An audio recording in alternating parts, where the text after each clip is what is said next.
上帝啊，你受的赞美正与你的名相称，直到地极，你的右手充满了公义。因你的判断，喜安山应当欢喜，犹大的诚意应当快乐。祷告，我们来做一个预备祷告，请弟兄们静下心来。天父上帝，万有的主，我们仰望你，追随你。今天荣光堂的弟兄姐妹们能在这里服侍，是多么的有恩典。我们存着感谢赞美的心，求主继续保守我们的平安，看顾我们周遭的环境，在主怀里有平安，有喜乐，有盼望，享受主恩的快乐。祷告奉我主耶稣的圣名祈求，对，诗歌敬拜，全心来赞美你。在新灵羊诗选51首。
弟兄姐妹，请起立。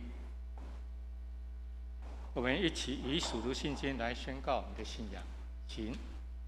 上帝，全能父，创造天地的主，信我主耶稣基督，上帝的独生子，因圣灵感孕，如同真理玛利亚所生，在本丢彼拉多手下受难，被钉于十字架，受死，埋葬，站在阴间。第三天从死人中复活，升天，坐在全能父上帝的右边，将来必从那里降临，审判活人死人。我信圣灵，我信圣公众教会，我信圣徒相通，我信罪得赦免，我信生命复活，我信永生。阿门。荣耀颂。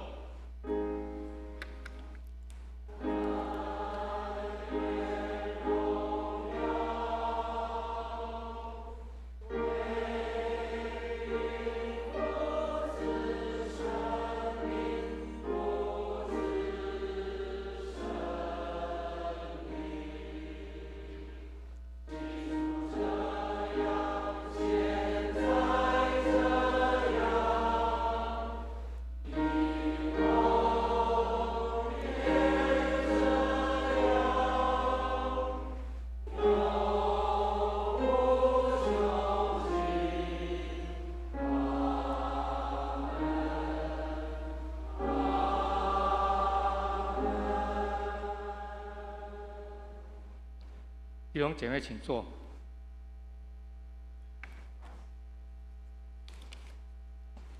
接下来是起因文，今天的起因文在诗篇73篇1到17节，诗篇73篇1到17节，在旧约601页。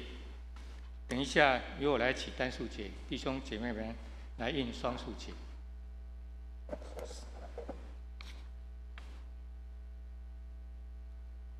上帝实在恩待以色列那些清心的人，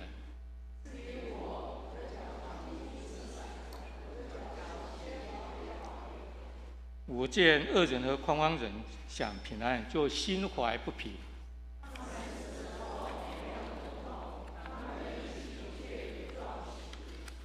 他们不向别人受苦，也不向别人遭灾。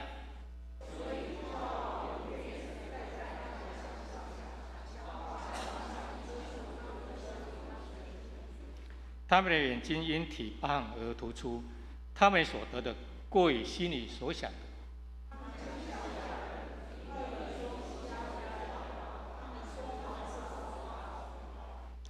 他们的口亵渎上天，他们的舌毁谤全地。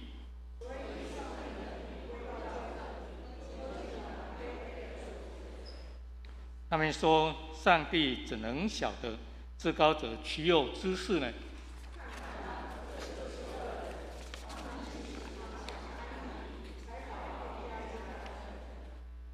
我实在突然洁净了我的心，突然洗手，表明无辜。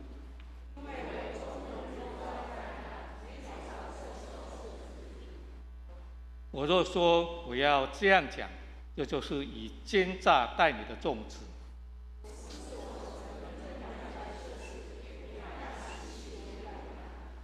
第17节，我们一起：等我进了上帝的圣所，思想他们的结局。以上是上帝的话语。接下来是公道，弟兄姐妹可以参照周报第3页。亲爱的上帝，我们荣光堂的信友们在此有几个愿望来向你祷告，求主垂听怜悯。为亚洲地区香港祷告，基督信仰能进入他们的生活文化之中。为台湾卫理公会南教区会祷告，凤山卫理堂高真宇牧师为教会奉献充足，教会在当地更加得人，传道同工身心健康祷告。为台湾行政首长及各级官员祷告，求上帝赐予智慧、聪明，也执政掌权者，是服务台湾人民。也为2020年升学的各级学生关心祷告，求上帝使教会儿童及青少年多得美好的教育造就。也为弟兄姐妹们生活顺遂、平安丰盛，身心灵健康有阻碍，更加的联系与团聚，在主里合一同心奉献。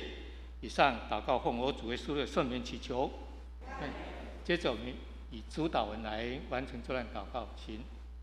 原在天上，我尊你的名为圣，愿你的国降临，愿你的旨意行在地上，如同行在天上。我们日用的饮食，今天赐给我们，在如同我们人的债，不叫我们遇见试探，使我们脱离羞辱。因为国度、权柄、荣耀，尽是你的，到永远。接下来圣道理。今课，我们请张德正弟兄为我们恭读。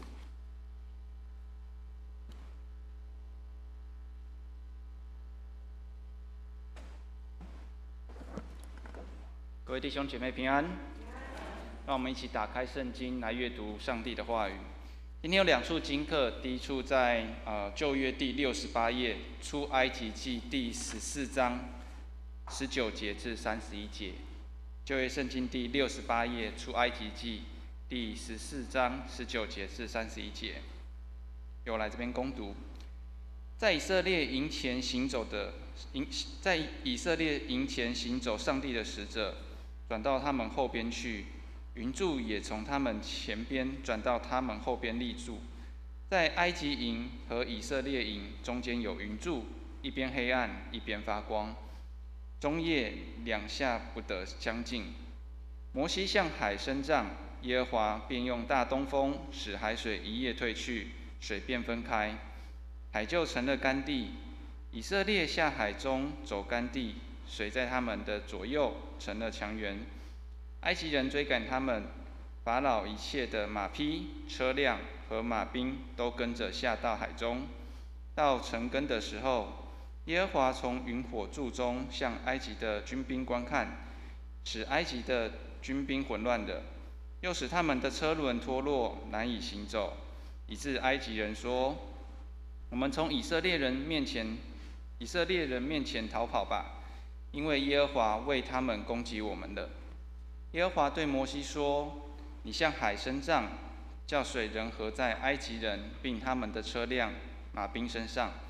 埃及就向海伸杖，到了天一亮，海水仍旧复原。埃及人避水逃跑的时候，耶和华把他们推翻在海中，水就回流，淹没了车辆和马兵。那些跟着以色列人下海法老的全军，连一个也没有剩下。以色列人却在海中走干地，水在他们的左右成了墙垣。当日，耶和华这样拯救以色列人脱离埃及人的手。以色列人看见埃及人的死尸都在海边了。以色列人看见耶和华向埃及人所行的大事，就敬畏耶和华，又信服他和他的仆人摩西。第二处经课在新约圣经176页，罗马书第14章1至12节。旧约圣经第176页，罗马书14章1至12节。信心软弱的，你们要接纳，但不要辩论所疑惑的事。有人信百物都可吃，但那软弱的只吃蔬菜。吃的人不可看轻不吃的人，不吃的人不可论断吃的人，因为上帝已经收纳他了。你是谁，竟论断别人的仆人呢？他或站住，或跌倒，自有他的主人在，而且他也必要站住，因为主能使他站住。有人看这日比那日强，有人看日日都是一样。只是个人心里要意见坚定，守日的人是为主守的，吃的人是为主吃的。他感谢上帝，不吃的人是为主不吃的，也感谢上帝。我们没有一个人为自己活，也没有一个人为自己死。我们若活着，是为主而活；若死了，是为主而死。所以，我们或活或死，总是主的人。因此，基督死了又活了，为要做死人并活人的主。你这个人为什么论断弟兄呢？又为什么看轻弟兄呢？因为我们都要站在上帝的台前。经上写着：主说，我凭着我的永生起誓，万膝必向我跪拜，万口必向我承认。这样看来，我们个人必要将自己的事在上帝面前说明。以上是今天的经课。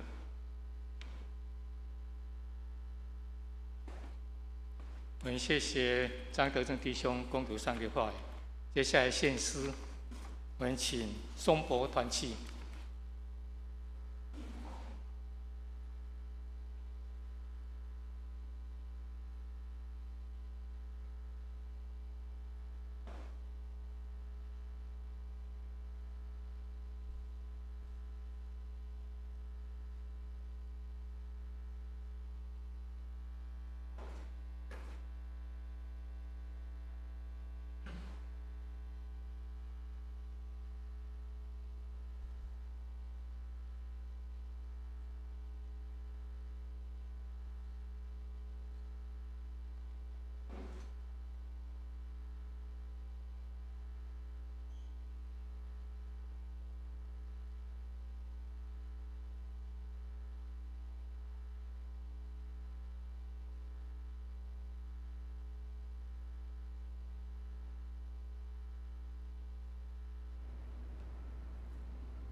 接下来读经，今天的经文在诗篇73篇17到28节，诗篇73篇17到28节，在旧约602页。由我来攻读这段经文。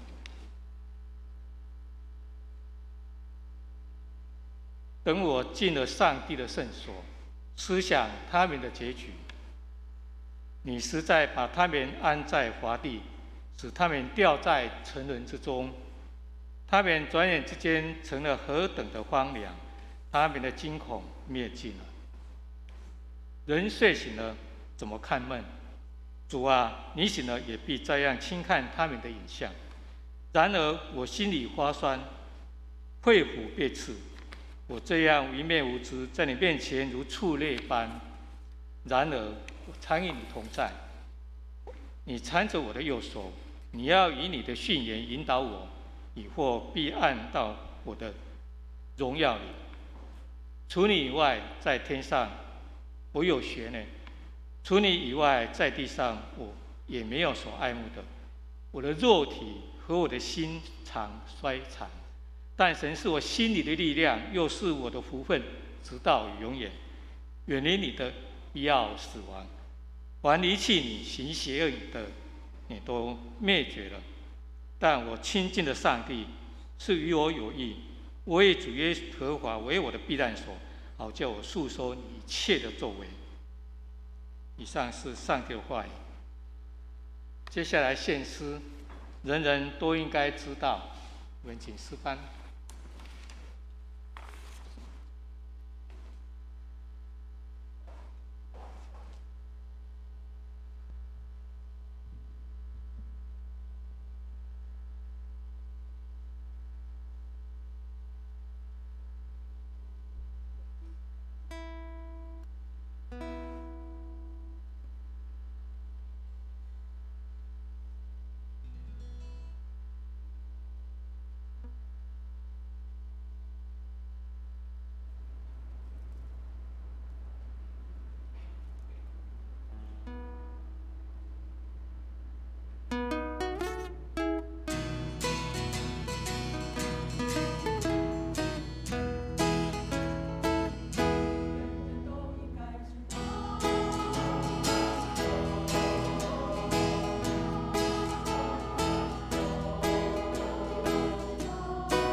人人都应该知道信耶稣是多么美好。接下来正道，我们感谢再加上欢迎我们陈牧师为我们讲解生命转机。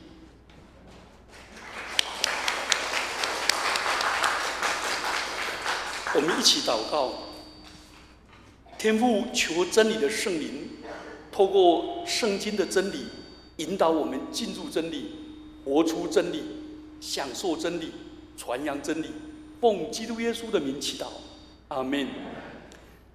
我记得14年前，我们在安树堂开执事会的时候，突然接到马街医院紧急的电话，说有一位临终了，他指定要找我，那我就赶去了。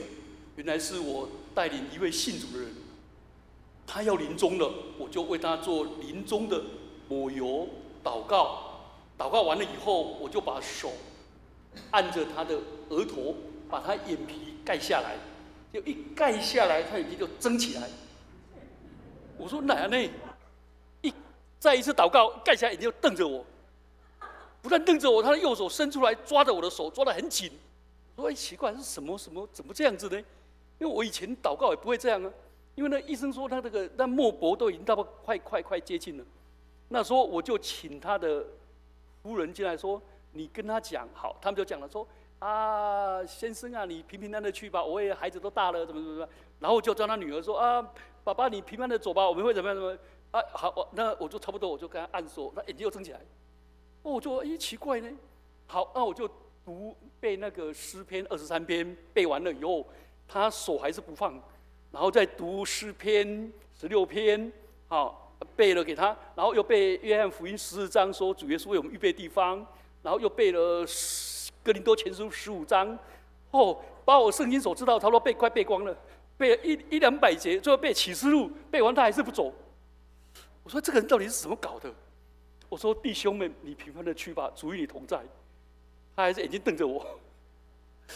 这时候我突然想到了，他有一些事情未了。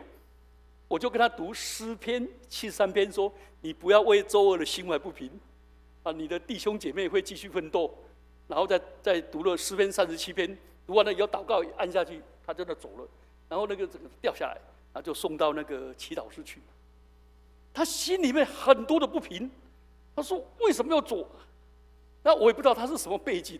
等到我要帮他办告别式的时候，吓死了！来了满坑满谷的人。而且从美国、从日本、从欧洲都来了，然后以前想到那些黑名单的人都出现了。原来他有那个心里面有一些放不下去。我们今天读的诗篇73篇，37篇跟第一篇叫做智慧诗。人生不如意的事10之8九，不公平的事比比皆是，让我们愤愤不平的事。真的是罄竹难书，而且这个诗人他本身又患病，14节，他终日遭灾难，每早晨受惩罚，他已经过烦了。他觉得我每天早晨应该领受神的恩典，结果竟然生了这个病，他咬牙切齿。然后呢，其实圣经上许多伟大的圣徒都有这一些困扰。耶利米在耶利米书12章1节说：“恶人的道路为何亨通？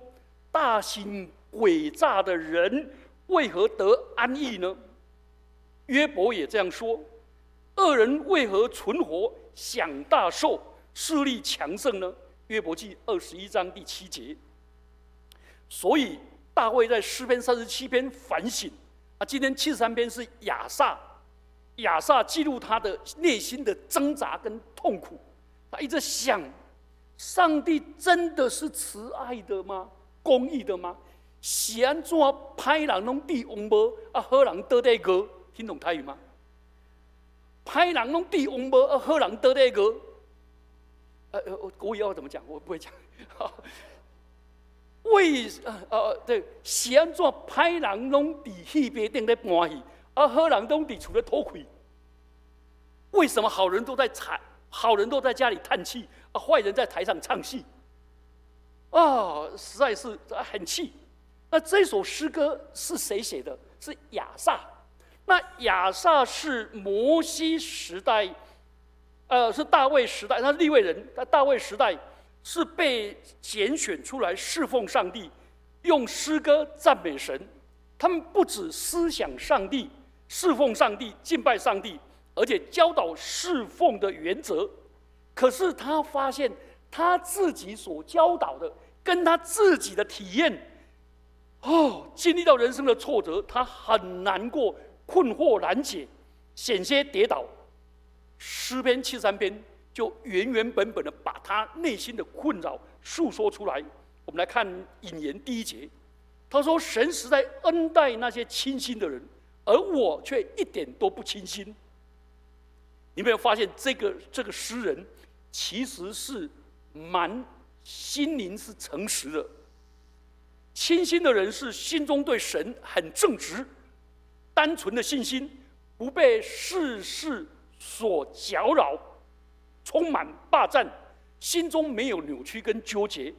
然后第2节说：“至于我的脚几乎失散，我的脚险些滑跌，险些滑跌，表示还没有跌倒。但是他几乎到跌倒的边缘，站不稳了，他信心快要崩溃了。他觉得我这个人手洁心清，却徒劳无功，而恶人却是这样子，怎么办？怎么办？他左右为难。好，那我们来看。为什么诗人会这样子呢？请我们看第3节到第12节。第3节到第12节，来有一句话，你没听过吗？不要看环境，免得灰心；不要看人，免得跌倒；不要看自己，免得软弱。而这个诗人就落在这3个关景。第一个，他先看环境，他发觉恶人、强暴跟狂傲者，不但没有受罚，反倒得到义人该有的福分。义人应该是平安、喜乐、满足、安逸、财富、财宝。结果他发现第3节，他说：“我看恶人和狂傲人想平安，就心怀不平。”他很嫉妒了。那个平安，在圣经里面是跟神和好、跟人和好、跟自己也和好，并且物质丰盛，心想事成，百事可乐。而我这敬畏上帝的人、遵行上帝的人，我看到他们这样，我只有流口水的份。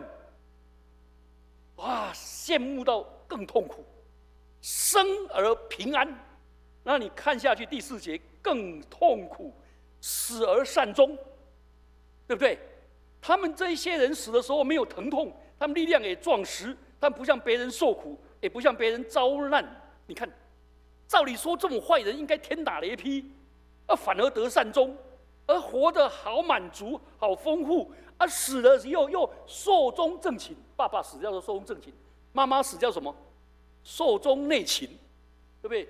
有人他的妈妈死了，那讣文写着“我的妈妈寿终正寝”，说不要这样写了，要寿终内寝呐。东吴大学有一年那个盖大楼也写着动土典礼，我跟校长说不要，他写破土典礼，我说破土是给死人住的，活人是动土啦。他说他不相信，他就问中文系的，叫我说中文系的说对，陈牧师说的对，活人住的叫做什么？动土，死人住的叫破土。妈妈死了叫做寿终内寝，爸爸死了叫做什么？寿终正寝。爸爸死叫做延至，母亲死了叫辞至，对不对？不要母亲死了叫延至，他就是搞错了。他看到这一些人寿终正寝、寿终内寝，他想都气到咬牙切齿。想平安，生而想平安，死了又善终，这已经让我们过寿了，对不对？更糟糕的是，这些人恶行恶状。你看一下第6节，骄傲如链子戴在他们身上。这一些人生活安逸啊，闷声发大财就好了。结果呢，他如果存心谦卑，归荣耀给上帝也好，不是，他荣耀全部归给自己，而且还整天在那边秀他的外衣、名牌，不可一世。哇，他那个骄傲令人受不了。你看那个恶行恶状，已经让人怎么样？生闷气了。他又加上一个恶言恶语，第8节，他们讥笑人，恶意的说欺压人的话，自高，火亵渎上天，舌头毁谤全地。这一些人目空一切，眼中无神，目中无人。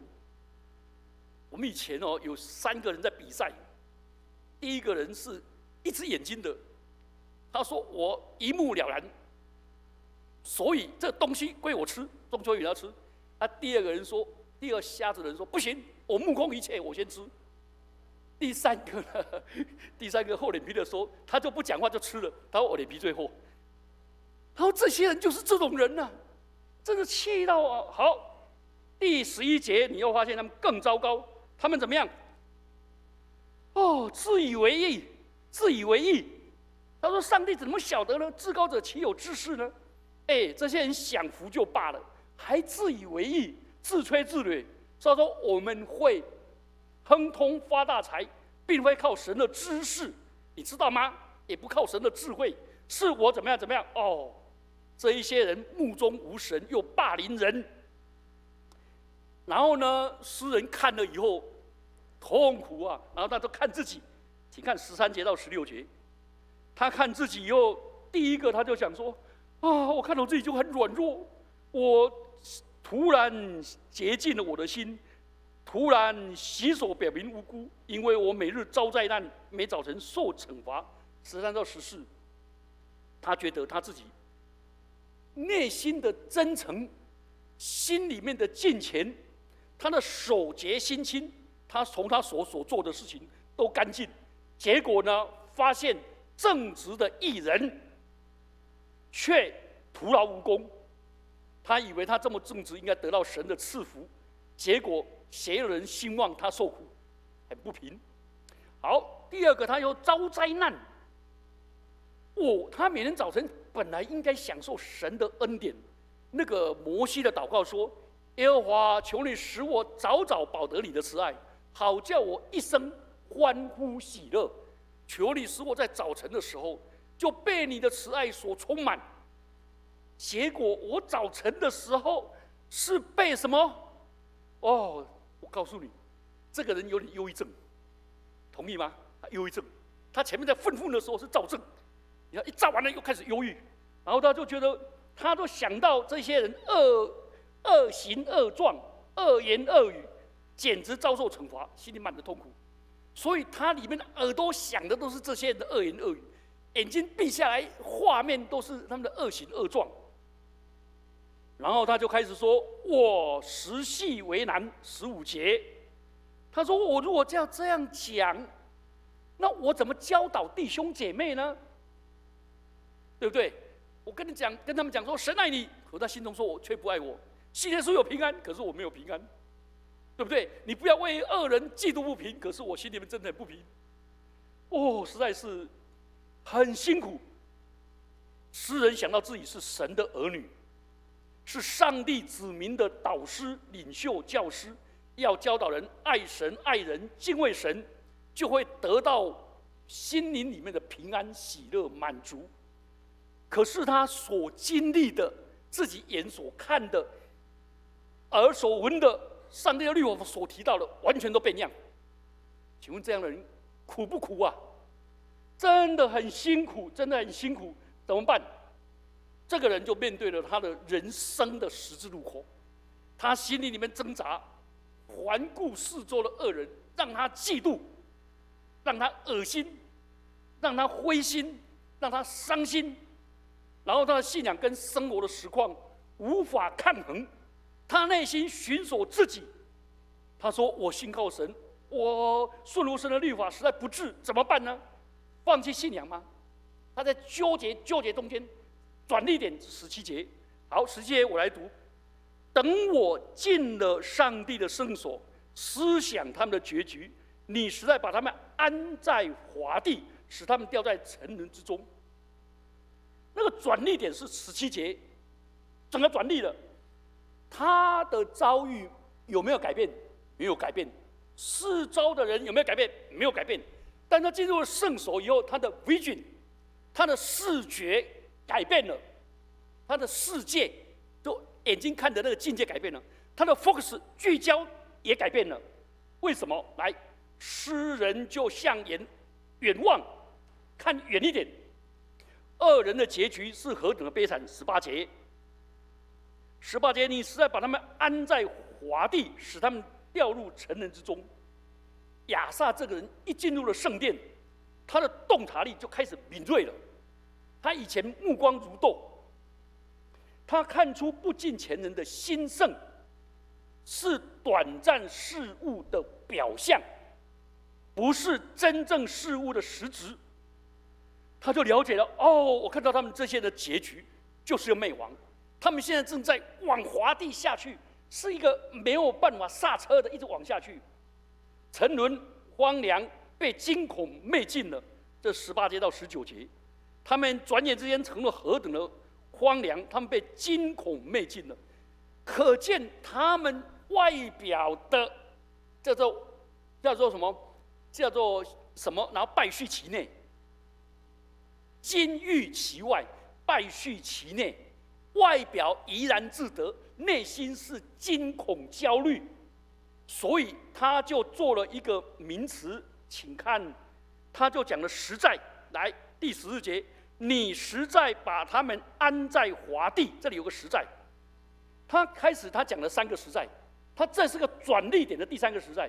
他第一个实在说：“哎呀，上帝实在恩待那些以色列清心的人，可是我就是做不到，了解吗？”第一个实在。第二个，他说发现上帝实在。他说第二个，他说那我呢？我实在突然洗手表明无辜。他就有一等人是可以超越的啊，我这个人没办法超越，对不对？然后第二个呢，我没办法超越，我自己又走不出自己，我这突然表明无辜，我实在表明无辜。到第3个时代说，我的眼界看远一点，那些人实在是放在滑跌之地，所以他第20节就整个人说怎么样？发现好像上帝醒过来了，这个蛮有趣的。他说：“人睡了怎么看梦？主啊，你醒来也必照样轻看他们的影像。”当然，这个上帝不是真的睡了，是醒来了啦。其实他是用那个拟人的说法啦，用人的说法。有一个牧师每次讲到下面就睡成一片。那有一个又抽烟又喝酒又霸凌人打那个，他每次开车下面人都祷告成一片。到天堂去的时候，他就是上帝说。就真的叫那牧师住那很破落的房子，那个人做那个，他说为什么？他说你一讲到下面睡成一片，你知道吗？这个人一开车下面人祷告成一片，拼命祷告，都很惊醒。好，亚萨的敬拜，一敬拜了以后，一瞻仰神的荣美以后，就转为从神的眼光来看这些恶人，了解哦？一转来眼光看这些恶人以后。然后呢，一看自己说：“哎呀，我简直是畜类人。”来，请注意一下飞禽跟走兽合起来叫什么？叫禽兽，对不对？他说：“我怎么这个人怎么像畜类一样？”千万不要跟禽兽比，对不对？因为你如果比禽兽，你赢了，你就真是比禽兽还禽兽，同意吗？如果跟禽兽比，你比输了，这简直比禽兽还不如。万一你比了跟他刚好打成平手，那你简直就是禽兽。所以那个作者一反省说：“哎呀，我眼光怎么是像禽兽这样呢？思考的模式只会什么？看到那吃的、穿的、喝的、拉的、睡的，就是看那些物质的表象。”他说：“哎呀，主啊，恩待我，怜悯我。”他就开始整个人怎么样？从远望以后看自己以后，他就开始仰望。他觉得说，我不要再做这一些这个禽兽人。他仰望以后，他明白了。23节到26节，好，我来读给大家听。然而我常与你同在，你搀着我的右手，你要以你的训词引导我，以后必接我到荣耀里去。他在这里用了3个时间轴。第一个在过去，过去，现在你与我同在。过去你搀着我的手，将来你的训词引导我，接我到荣耀里去。好，我们来看他现在。他说：“现在以马内利，我与你同在。”就像约伯失去了一切，但上主仍然与他同在。圣经上提到很多人因为上主的同在；大卫因为神与他同在，凡他所做的尽多顺利；约瑟因为神与他同在，凡他所做的尽多顺利。所以诗篇16篇第8节说：“我将耶和华常摆在我面前，因他在我右边，我就不致什么样害怕。因此我的心欢喜，我的灵快乐，我的肉身也安然居住。”进入上帝的圣所的时候，他感受上主的同在。请问上帝的圣所在哪里？耶和华是无所不在的上帝，对不对？所以凡我脚掌所踏之地，神都与我同在。当我在病榻的时候，主与我同在；当我每天醒来的时候，挣扎的眼睛想要张开，那疲累的眼皮跟厚重的眼皮把我压的时候，神仍然同在。当他在呐喊的时候，神与他同在。所以神的同在不是一个特别的空间而已，不是圣所而已，而是随时，当你随时化身敬拜神、祷告神的时候，神就与我们同在。所以约翰卫斯理的母亲，她生了19个孩子，养了11个孩子。那时候她要帮每一个孩子做家教，很累，然后又是牧师娘，又要教学，压力大到一个地步。可是等到他每次在崩溃边缘的时候，他都把他扬起他的什么？他身上的那个围裙一扬起来，然后就跪下来祷告。他们家的孩子所有人全部安静，那是他母亲的神圣时刻。他马上把他的重担卸下来，把他怒气卸下来，然后整个人平静的安稳。然后等到他把那个围裙再掀起来的时候，他们的儿女看到他身上是充满着荣光、平安跟喜乐。现在在辅导学里面会教我们，当我们心情要发飙的时候，就赶快抽离现场，跑去旁边，吸口气，然后怎么样，喝水，平静安稳的再去。同意吗？这叫抽离现场。请注意哦，发飙的人可以抽离现场哦，被发飙的不可以哦。了解吗？比如说我那人要发飙了，我说掐杂不，这人家后不叫人掐杂不，我赶快走。请问我走了，我那人会不会说，哎呀，他走了，我平静安稳？不会啊，他一走会更气啊，同意吗？所以发飙的人要怎么样？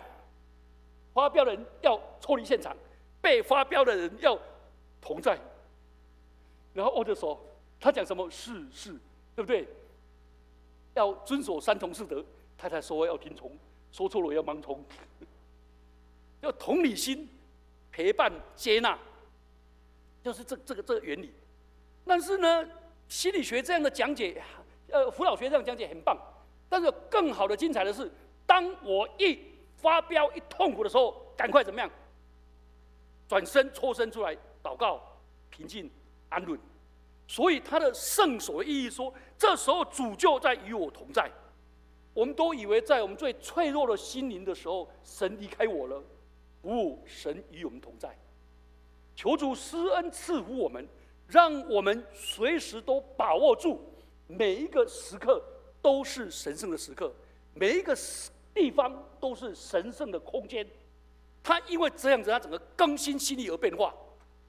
第二个，他说过去你搀着我的右手，我们的右手最方便，右手最有力量。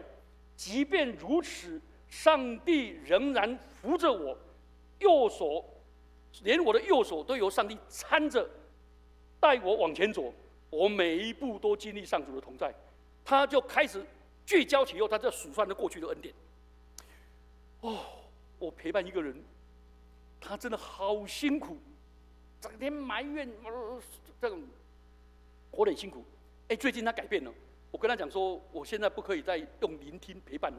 那是心理师的，因为你有缴钱，对不对？你这样埋怨，你要缴1600块给他，你跟我埋怨都没有钱。我现在把你当大人，好，开始要有主理性，你要怎么样？好，就开始告诉他了。我这样对待他，他反而就开始正经起来了。我都大人了，然后他就开始怎么样？现在跟我讲话都在讲过去的时候，都讲到数算那过去的恩典，哇，整个人都开了，脸都变了，哇，就变成好喜乐，就这样子。过去都数算恩典啊，不要聚焦在过去啦。我细汉歹油漆啦，大汉欠栽培啦，各种得回啊啦。讲更讲过去，讲了随便给你。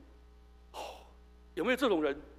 而且如果你喜欢讲过去埋怨你会得老人痴呆，因为老人痴呆人是见讲过去，讲了随袂记，接着就吓去，倒了个困袂去，对不对？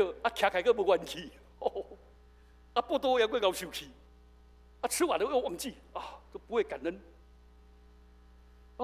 教会有一个弟兄跟我讲说，有个他们夫妻说，我妈吃饱了，给她吃了那么多，她马上说你都没有给我吃。饿到受不了，然后打电话给他的弟弟，给他妹妹，你哥哥虐待我，嫂嫂虐待我，全家过完就要围打他那个兄弟。告诉他一个方法，妈，你真的肚子饿了，好可怜哦。好，你姐他们家，我给你传，他就出去准备，一出去以后，一回来他妈妈忘记了，了解吗？求主帮助我们对过去感恩，然后呢，对于将来呢？他又改变了，那个将来是什么？我们来看一下。他的将来是想到我被接到荣耀里去。他一开始做一个对比了，这些恶人是在灭亡里，我是在荣耀里去。哇，与主同在。哇，他就做一个结论，他说：我现在的肉体虽然衰残，但上帝是我的力量，是我的福分，直到永永远远。这句话。谁应用的？保罗。保罗说：“我们自战自亲的苦楚。”他说：“我的身体虽然一天衰残一天，但是我的内心是一天怎么样？心事一天。我这自战自亲的苦楚，要为我承受那极重无比、永远的荣耀。”哇！他想到将来的盼望跟荣耀荣美，整个人就兴奋起来了。他心灵先得着医治。真的，我们需要进入神的圣殿，需要看得远，并且需要往上看，然后想到现在主的同在。这句话也是保罗在罗马书第5章说：我们现在是怎么样？我们的过去在主耶稣的宝血当中，我们现在是欢欢喜喜享受神的同在。我们将来是进入荣耀里去这两个的观念都一样。请问我们的圣餐的时候说：主啊，我们纪念你的受死，我们怎么样庆祝你的复活？我们仰望你的将来，纪念到主耶稣为我受苦，我的所有罪恶都被洗净了。我现在呢，复活的主与我同在，将来呢，再来的主把我接到荣耀里去。他整个人一改变。亲爱的弟兄姐妹，我跟大家挑战，请问恶人的恶言恶状有没有改变？请问他们的恶言恶语有没有改变？请问他们的恣意羞辱人有没有改变？没有改变，但是他已经变得百毒不侵，变得他有一个超越的眼光，有一个长远的眼光。主啊，恩待我们，恩待我们。当我在读这个经节的时候，我脑中已经浮出好多好多，在这一生为我恶言恶状人，我说感谢主，过去吧，过去吧，过去吧，过去吧。想到的是珍惜那些跟我同工的人。真的，有一次有一个传道人在讲道，骂那些迟到的人，然后又骂那早退的人，又骂没有专心的人。因为我做神职牧师说：“某某牧师啊，你骂迟到的都是我们这些早到的人在听。”你骂这些早退的，都是我们这些没有早退的人在听；你骂那些不专心的，只有我们专心在听。你怎么不珍惜我们这些人呢？就终于骂那些人，同意吗？所以求主帮助我们，珍惜我们周边的人，珍惜能够同工的人，珍惜这些人。神的眼光转变，然后我们跟珍惜这些人一起同工，一起同在，一起享受神的荣美。然后呢，我们以前曾经跟我们一起搀扶过的，帮助我们的。哇，为他们感恩。像我今天看到林老师、林师母，好感恩。我当时分在这边聚会20几个人，每天早祷的时候就林老师一定来，就这个就跟我们在礼拜1到礼拜5都在早祷呢。还有一个朴姊妹，我还记得吗？我们那时候就有3个、4个，还以前就这样子。那就珍惜那些过去一起同工的人，不要把在身边人都不珍惜。我们所有珍惜都是死掉的人，好奇怪耶。对不对？我们这个文化，或者不然离去的人，哎呀，我们有两个姐妹跟我讲到哭啊。她说母亲节的时候，请母亲去一个大饭店吃饭，买很多礼物给她，结果她妈妈整天就骂你2个弟弟都不来，一直哭。她说我们2个姐妹已经陪你了，弟弟他们也去陪他岳母了。我不行啊，他们应该来呀。我说我们在这里陪你，你们没有意义啊。我说好生气啊，我们没有意义，花了好几千块请你吃饭没意义，我不会去珍惜。神给我们的恩典，我们都觉得理所当然的。神给别人，我们就气得要死，你知道吗？这样的祷告已经让老人痴呆了，真的。我最近也在处理一个老人，哇，出车祸出了问题了，把他撞了哦，很危险。结果对方呢，只要求28000，好便宜啊！而且去的时候到那个什么，那个第一次正大庭的时候，他们就去了，说我们跟他和解，请你不要起诉。结果那个老人不去。结果到刑事庭的时候，他说：“我要和解，没关系而且我愿意那个对方能够缓刑。”结果我跟那老人家说：“你要感谢对方，为什么感谢？”请注意，我们好像还没有这么大的年纪，可是我们的所作所为，是不是已经老年痴呆了？是不是已经顽固了？只想到别人不好，没有感恩，没有想到神在我们身上恩典。求主赐福我们每一个人。过去想到神的什么？神的搀扶引导。现在想到神的同在，将来想到神与我们要一起享受荣耀。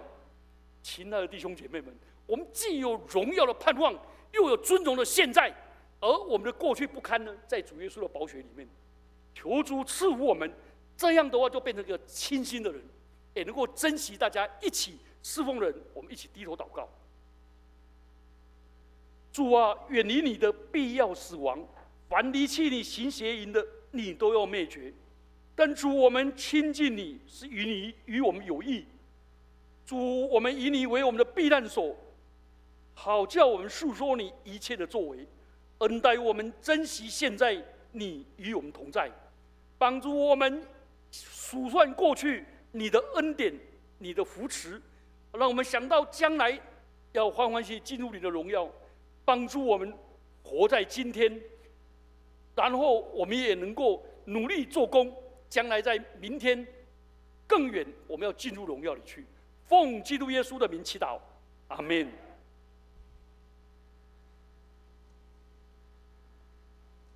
我们谢谢陈牧师为我们分享生命的转机。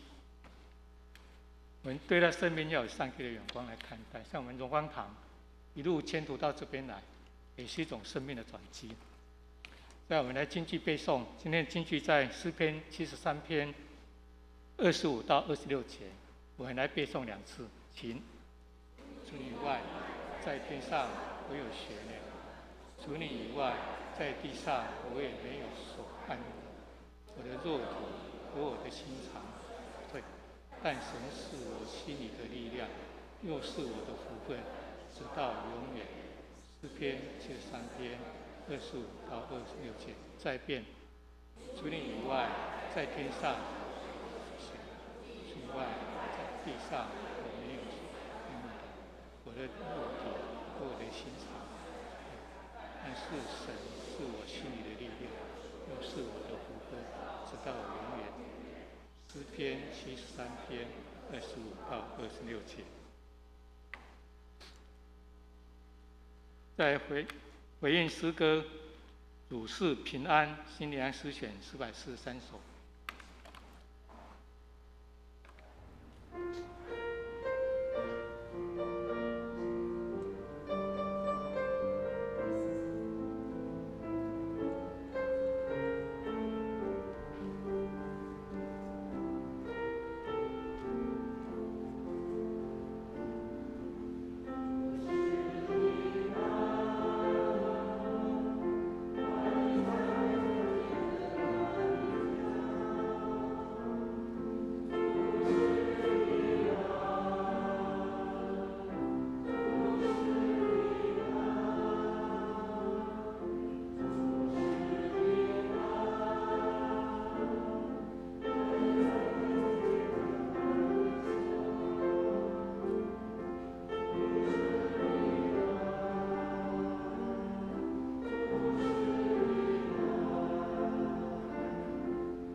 接下来我们做个奉献祷告，请诗献的同工至台前来。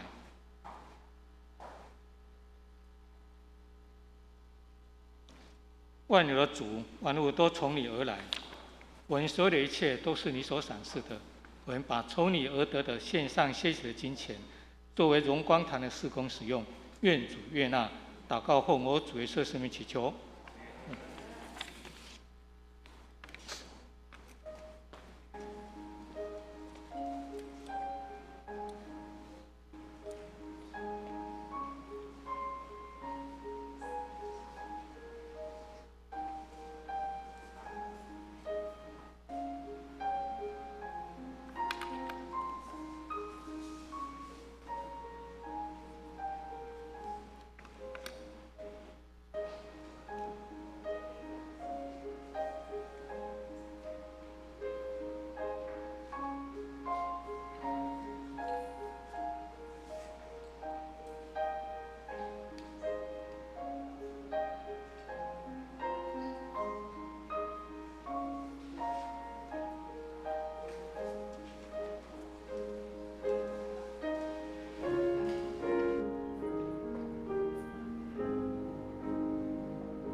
接下来是文安差遣你们唱诗，我们成为家人。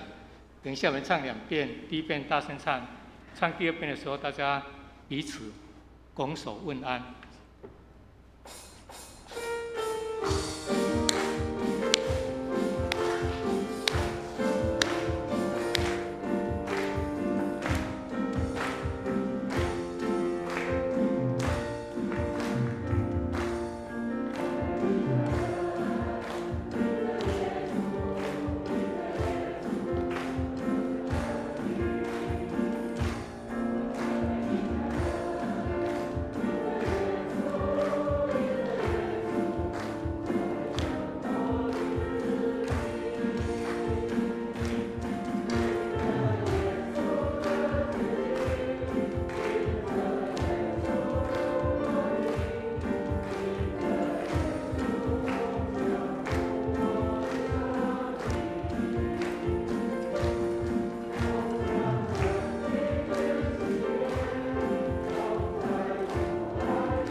有没有新朋友？好，新朋友请举手。那我们来欢迎我们的郑师母回娘家，欢迎欢迎。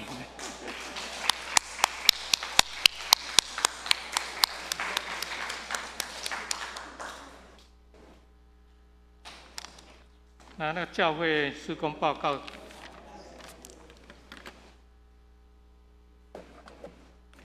今天教会消息总共有14点，等一下逐一跟大家报告一下。今天是圣灵降临后第15主日，我们欢迎参加聚会及线上聚会的新朋友，愿上帝祝福你们。那我们再次感谢陈启宏牧师回来本堂传讲生命的转机，我们再度欢迎，鼓掌。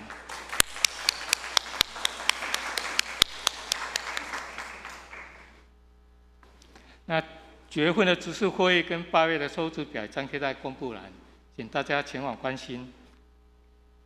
还有为预备即将开设红本门徒的课程，牧师于每周3晚上7点半到9点，在1楼上新旧约圣经中览课程，欢迎大家踊跃参加。那礼拜4的晚上7点半到9点，查经祷告会。本周将查考雅各书5章1到6节，欢迎弟兄姐妹们一起来查考。那第2点，南教区将于9月19日中午12点到2点，借本堂开教区会议，我们请执事会主席及联谊会代表参加。那同一天下午2点，庞会督将督导实作立约门徒小组。请今年4月参与会督上门徒课程的弟兄姐妹报名参加。那第7点，中博团契将于10月份开始外展社区赞美操活动，欢迎弟兄姐妹邀请社区的朋友参加，也请为活动所需的费用关心奉献来祷告。那第8点，卫理神学院延伸班将在9月18号晚上7点到9点50，在本堂开箴言解析课程，请弟兄姐妹们预备心来参加。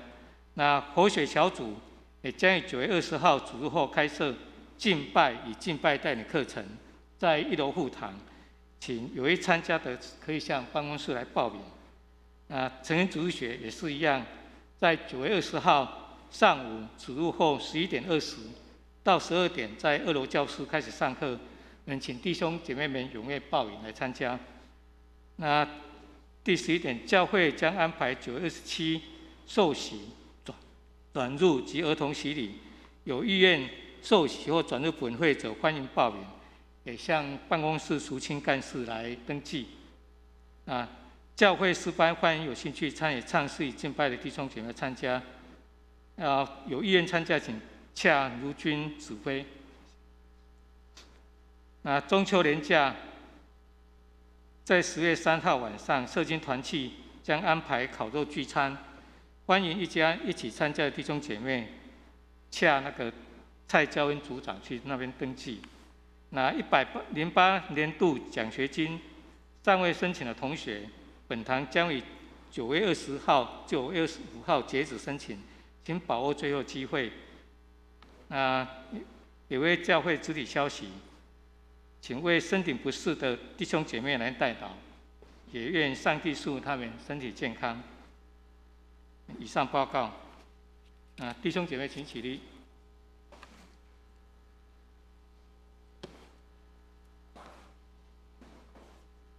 3、1，送。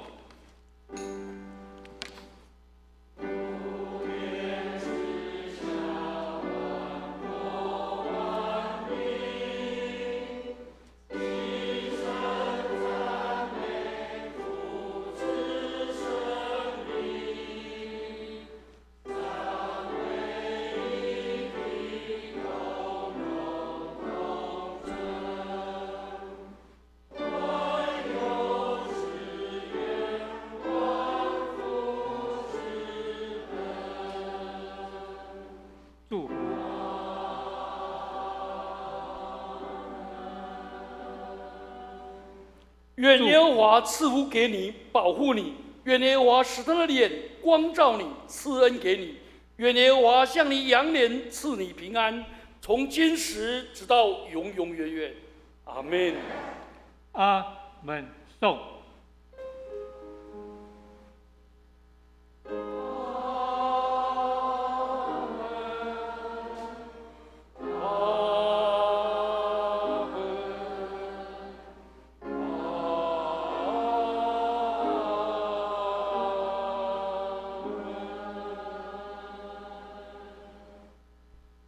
弟兄姐妹，请坐。愿